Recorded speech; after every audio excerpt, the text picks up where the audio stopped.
Why, why did it ever start the search if it was content and fulfilled? You see, I can answer the how question very thoroughly, but the why question I cannot answer, and in fact there is no satisfactory answer to the why question. Keep the mic just for a moment. And the reason why there's no satisfactory answer to the why question is that we cannot ask the why question of awareness.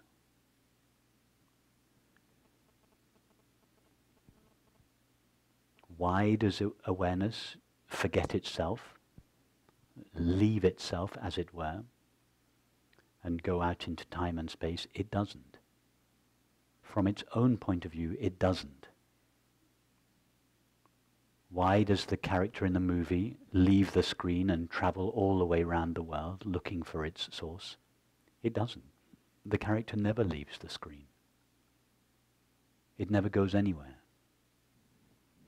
So, you see, the why question presumes the very duality about whose cause it then seeks.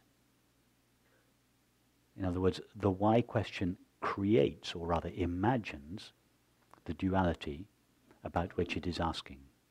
It's not possible to give a satisfactory answer to the why question.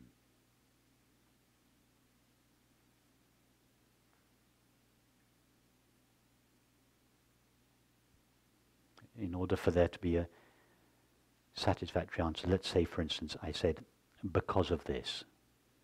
Why this?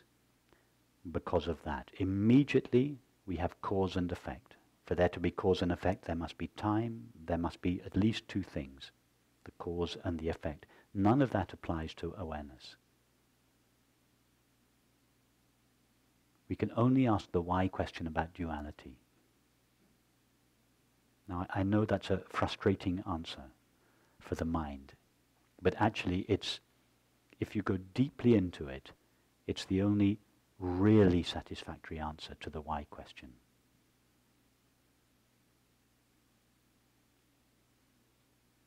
For instance, a less satisfactory answer that is often given is, awareness becomes the separate self because it needs the separate mind in order to reflect itself back to itself. It needs to take the shape of manifestation in order to know itself. And that's the standard answer to the why question, but it's a misunderstanding. Awareness doesn't need a mind or a body to know itself. This is really fundamental. Awareness knows itself by itself. It doesn't need a puny little human mind in order to know itself. Any more than the sun needs to look in the mirror needs to shine its light into a mirror in order to have its light reflected back on itself in order to illuminate itself. It illuminates itself by itself. It doesn't need to shine on a moon in order to have its light reflected to itself. So although the answer I gave about the why question is a little frustrating for the mind, if you go deeply into that answer, it's the only really satisfactory answer.